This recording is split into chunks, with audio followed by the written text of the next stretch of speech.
Now, after much debate, the Premier of New South Wales, Gladys Berejiklian, has scrapped Sydney's controversial lockout laws across the CBD. I spoke to her a little bit earlier today about how these changes will make the city safer and whether she will change them if it does look like alcohol-related violence is increasing.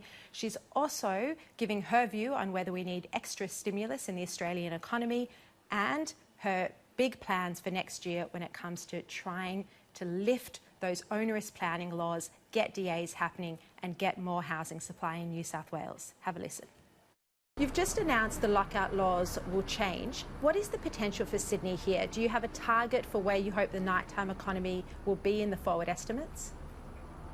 Well, look, we have a target to bring the nighttime economy back to life in Sydney, but also, Shari, I'm very mindful that this wasn't a decision we took lightly, so I'm still urging everybody to be cautious, to be safe, to make sure that all of us take personal responsibility, because governments can have every rule there is, but it also means that people do have to act responsibly during these circumstances. And I certainly don't want to see things reverted to the way they were 5 years ago, but I do think this is a great opportunity for us to shine. I mean, in a short period of time, we'll have the light rail going, we've got improved access to and from the city.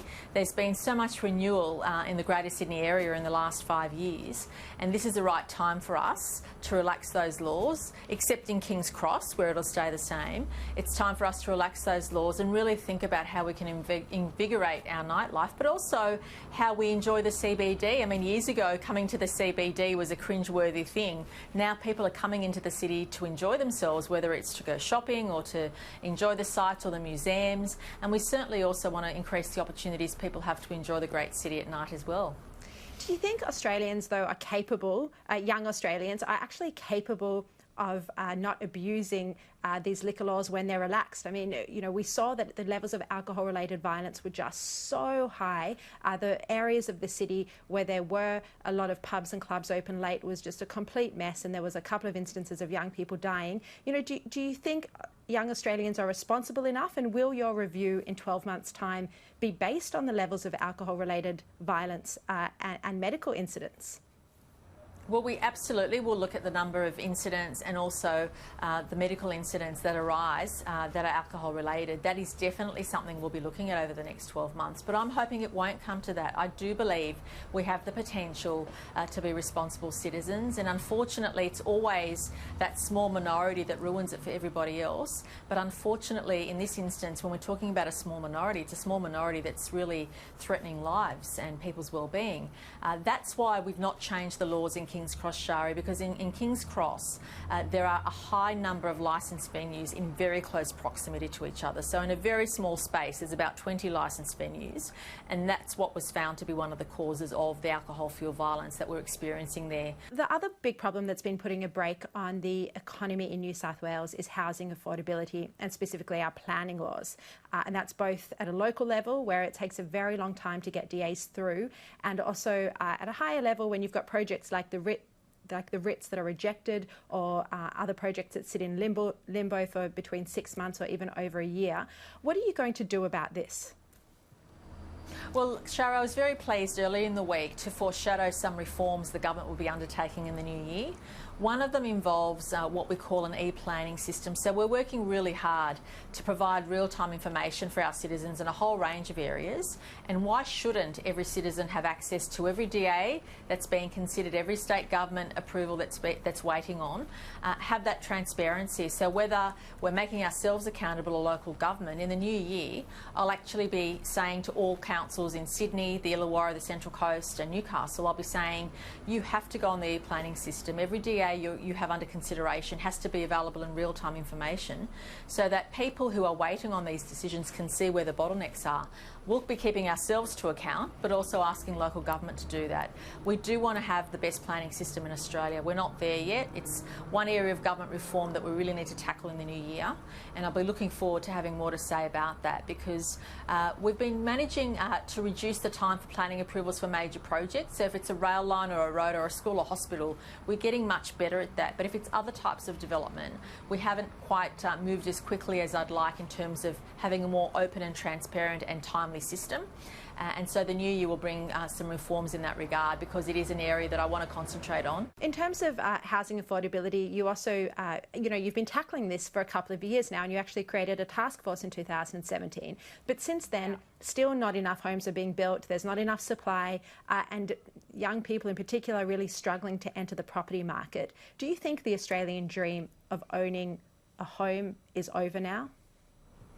Firstly, I never say the dream is over, it's quite alive. And I'm pleased to say in New South Wales, when we first started our housing affordability programs, only about 17% of people buying property were buying so for the first time. That figure's now risen to around 28%. So we have seen in the last few years, because of a number of things we've done, so we have tried to address the supply side, that's building more apartments and houses. But we've also addressed what we call the demand side. So we have massive concessions on stamp duty for people buying into the market for the first time. People can save tens of thousands of dollars on stamp duty. If they're buying a property, up to $650,000 worth is zero stamp duty, and then up to $800,000 there's various discounts. And we're finding that young people in particular are able to get into the market that way. But it is difficult, I'm not going to pretend it's not. And each generation has its challenges, and for this generation, that is one of the, I guess, downsides of being a global city where everybody wants to work, everybody wants to live. It does push up prices. So as a government, we've been working hard to provide those concessions, and we have seen some positive results. I'm not going to suggest it's easy for everybody, but certainly my philosophy in New South Wales is if you work hard and save, that you do have a great chance to get into the market, and we're making it easier for new entrants as much as we can. In terms of the New South Wales economy, your Treasurer Dominic Perrottet has indicated that there might need to be asset recycling, and he's also mounted the case for either that or some sell-off, some further privatisation. But at the Bradfield oration that the Daily Telegraph had just a fortnight ago, you gave a speech where you said that this wouldn't be necessary. Who's right, the Treasurer or you? Oh no, the Treasurer and I are entirely consistent. I mean, the question put to me at the time and put to the Treasurer was, do you need to borrow heavily? Do you need to go into deficit? And our response was, well, no. And because during the election I was asked, especially in relation to electricity and water, whether we had any further plans for asset recycling in relation to those assets. And I answered no, we had no plans. However, I will say this, that there are lots of asset recycling opportunities that governments should consider and can consider that aren't subject to having to seek a mandate. There's always opportunities for governments to look at what we can recycle on the balance sheet, and asset recycling is not the only, but certainly one of the innovative things we've done to keep our budget in such a strong position. Any other projects that you can mention now that you're looking at? Well, I can't really mention anything now because obviously we've got to go through the proper processes. But Shari, my government's committed to always doing what's right for our citizens. We're not afraid to take decisions that are important, decisions that are going to make a positive change. And we're in a strong position, but we do know there are economic headwinds. We know that economies around the world. We're just on those economic headwinds. As a former Treasurer yourself, what is your view on whether the Australian economy needs further stimulus? There's obviously been calls for this from the RBA and the IMF. Do you think the federal government should be looking at a more aggressive stimulus strategy? Well, I know the federal government's been looking at these matters, and certainly in New South Wales we're the largest state economy, obviously, and make the greatest contribution to our nation's wealth. And we have ensured that our infrastructure pipeline, which is $93 billion over the next 4 years, which is huge, it's the most any government anywhere in Australia, including the federal government, is spending on infrastructure. That in itself is stimulus, because every year we're creating about 100,000 jobs because of the money we're putting into infrastructure. And that stimulus is also encouraging business investment, and still we're retaining positive figures on But do you think the federal government needs to put further stimulus into the economy at the end of the year? Well, I know they have. I mean, look, that's a matter for them, and I always say... does our economy need it, though? But does it need it, the Australian economy? Well, certainly at a state level, we are doing everything we can to give people more power to spend, because that keeps consumption going, and it also helps increase the revenues that come back to the state. So from our state perspective, our investment infrastructure, plus the fact that we maintained wages policy for public servants at 2.5%. Ironically, a lot of Labor governments either froze or cut wages to public servants. We maintained them in a responsible fiscal way, because that then also ensures our frontline workers, our nurses, our police are able to get that increase, but also contribute to stimulus in the New South Wales economy as well. Just on the bushfires, there's been a lot of concern about the levels of backburning in New South Wales. Why did the Department of Environment fail to meet its backburning targets in both 2017 and 2018? The targets were, as I understand it, about 130,000 hectares, and yet on each of those years around only 90,000 hectares were actually subject to backburning and hazard reduction. Yes, Sherry, with all due respect, I'm not sure where you got your numbers from, but I'll tell you this. When we came to government, we increased hazard reduction, as we call it, which is done when there aren't bushfires, by, we increased hazard reduction, I should say, by 250% compared to the previous Labor government. So we the figures are from both the Deputy Premier John Barilaro and confirmed by the Environment Minister Matt Keane that those targets weren't met in 2017 and 2018. Right.